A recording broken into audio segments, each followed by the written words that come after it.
ಇಷ್ಟೇ ಇದ್ದದ್ದು ಸೊಕ್ಕಿನ ಸೊಸೆಯು ದೊಡ್ಡದು ಮಾಡ್ಯಾಳು. ಅವಮಾನ ನಮಗಂತ ತನ್ನ ಮನೆಯಿಂದ ಹೊರಗಾಕ್ಯಾಳು.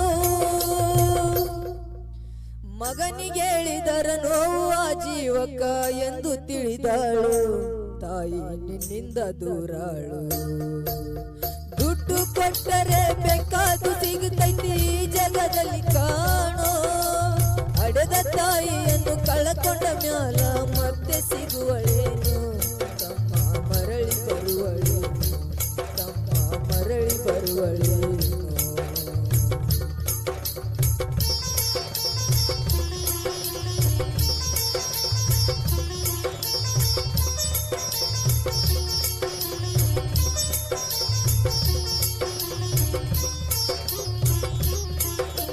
ಮಗ ಇದ್ದರೂ ಅಡೆದ ತಾಯಿ ಪರದೇಶಿಯಾಗಿ ಹಾಳು. ಭಿಕ್ಷೆಯ ಬೇಡಿ ದಿನಗಳ ಕಳೆದಳು. ಮಗ ಇದ್ದರೂ ಅಡೆದ ತಾಯಿ ಪರದೇಶಿಯಾಗಿ ಹಾಳು. ಭಿಕ್ಷೆಯ ಬೇಡಿ ದಿನಗಳ ಕಳೆದಳು. ಬಂದ ನೋವುಗಳ ಸಹಿಸುತ್ತ ಮಗನ ಚಿಂತೆ ಮಾಡತಾಳು. ನೋವುಗಳ ಸಹಿಸುತ್ತ ಮಗನ ಚಿಂತೆ ಮಾಡತಾಳು.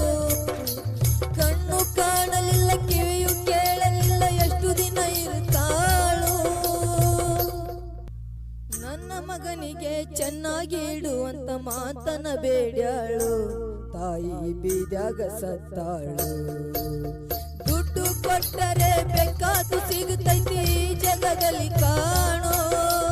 ಅಡೆದ ತಾಯಿಯನ್ನು ಕಳಕೊಂಡ ಮ್ಯಾಲ ಮತ್ತೆ ಸಿಗುವಳೇನು. ತಮ್ಮ ಮರಳಿ ಬರುವಳೇನು, ತಮ್ಮ ಮರಳಿ ಬರುವಳೇನು, ತಮ್ಮ ಮರಳಿ ಬರುವಳೇನು, ತಮ್ಮ ಮರಳಿ ಬರುವಳೇನು, ತಮ್ಮ ಮರಳಿ ಬರುವಳೇನು. Thank you. ಮುತ್ತು ಅವರೇ, ಕೊಪ್ಪಳದಿಂದ ಬಂದಿದ್ದೀರಾ. ನಿಮ್ಮ ಈ ಒಂದು ತಾಯಿಯ ಬಗ್ಗೆ ಹಾಡು ಜಾನಪದ ಗೀತೆ ಬಹಳ ಅದ್ಭುತವಾಗಿತ್ತು, ನಮಗೆ ತುಂಬಾ ಇಷ್ಟ ಆಯಿತು. ಹೇಳಿ, ನೀವು ಅಲ್ಲಿಂದ ಇಲ್ಲಿವರೆಗೂ ಬಂದಿದ್ದೀರಾ, ನಮ್ಮ ವೇದಿಕೆ ಬಗ್ಗೆ ಹಾಗೂ ನಿಮ್ಮ ಹಾಡಿನ ಬಗ್ಗೆ ಒಂದೆರಡು ಮಾತಾಡಿ. ಮೇಡಮ್, ನನಗೆ ವೇದಿಕೆಗೆ ಬಂದಿದ್ದು ತುಂಬ ಸಂತೋಷ ಆಗ್ತಿದೆ. ತಾಯಿ ಬಗ್ಗೆ ಅದು ಇಲ್ಲಿ ಬಂದು ಒಂದು ಹಾಡು ಹಾಡೋದಕ್ಕೆ ಅದಕ್ಕಿಂತ ತುಂಬಾ ಸಂತೋಷ ಆಗ್ತಿದೆ. ಇದು ನನಗೆ ಈ ವೇದಿಕೆಗೆ ಬರಲು ಅವಕಾಶ ಮಾಡಿಕೊಟ್ಟಂತ ನಿಮಗೂ ಮಂಜುನಾಥ್ ಸರ್ ಅವರಿಗೂ ನಾನು ವಂದನೆ ತಿಳಿಸುತ್ತೇನೆ. ಓಕೆ, ಇವಾಗ ನೀವು ಹೇಗೆ ಹಾಡಿದ್ರಿ ಅಂತ ನಮ್ಮ ಗುರುಗಳನ್ನ ಕೇಳೋಣವಾ? ಗುರುಗಳೇ, ಮುತ್ತು ಅವರು ತಾಯಿಯ ಬಗ್ಗೆ ಹೇಗೆ ಹಾಡಿದ್ರು ಸಾಂಗು? ಮುತ್ತು ತುಂಬಾ ಚೆನ್ನಾಗಿ ಹಾಡಿದೆ. ನೀನು ಹಾಡು ತುಂಬಾ ಚೆನ್ನಾಗಿ ಹಾಡಿದೆ. ನೀನು ತುಂಬಾ ಇಷ್ಟ ಆಯ್ತು ನನಗೆ. ತಾಯಿ ಬಗ್ಗೆ ಅಂದ್ರೆ ನನಗೆ ಇನ್ನೂ ತುಂಬಾ ಗೌರವ. ಇಂಥ ಹಾಡುಗಳು ನನಗೆ ತುಂಬಾ ಇಷ್ಟ ಆಗುತ್ತೆ. ನೀನು ಅಷ್ಟೇ ಅದ್ಭುತವಾಗಿ ಹಾಡಿದೆ. ಬಟ್ ಇನ್ನು ವಾಯ್ಸ್ ಓಪನ್ ಅಪ್ ಮಾಡ್ಬೋದಿತ್ತು. ಇನ್ನು ಅದನ್ನ ನೀನು ವಾಯ್ಸ್ನ ಫ್ರೀ ಆಗಿಬಿಟ್ಟು ಓಪನ್ ಮಾಡಿ ಬ್ರೈಟ್ ಆಗಿ ಹಾಡಿದ್ರೆ, ಇನ್ನೂ ಭಾವ ತುಂಬಿ ಹಾಡಿದ್ರೆ ನೀನು ವಾಯ್ಸಲ್ಲಿ ಇನ್ನೂ ತುಂಬಾ ಚೆನ್ನಾಗಿ ಬರ್ತಿತ್ತು. ತುಂಬಾ ವಾಯ್ಸ್ ಕಂಟ್ರೋಲ್ ಮಾಡಿ ಹಾಡ್ತಿದ್ದೆ. ಈ ಒಂದು ಎಸ್ಪೆಷಲಿ ಈ ಒಂದು ಜನಪದ ಗೀತೆಗಳಿಗೆ, ಇಂತಹ ಹಾಡುಗಳಿಗೆ ವಾಯ್ಸ್ ಸ್ವಲ್ಪ ಓಪನ್ ಮಾಡಿ ಬ್ರೈಟ್ ಆಗಿ ಹಾಡಬೇಕು. ಸೊ ವಾಯ್ಸ್ ಓಪನ್ ಮಾಡಿ ತೊಂದರೆ ಏನಿಲ್ಲ, ಬ್ರೈಟ್ ಆಗಿ ಹಾಡು, ಅದನ್ನ ಅನುಭವಿಸ್ಕೊಂಡು ಇನ್ನೂ ಭಾವ ತುಂಬಿ ಹಾಡು, ಇನ್ನೂ ಚೆನ್ನಾಗಿ ಬರುತ್ತೆ ನಿನ್ನ ವಾಯ್ಸ್ ಅಲ್ಲಿ. ಬಟ್ ನನ್ಗಂತೂ ಈ ಹಾಡು ನೀನು ಹಾಡಿದ್ದು ತುಂಬಾ ತುಂಬಾ ಇಷ್ಟ ಆಯ್ತು.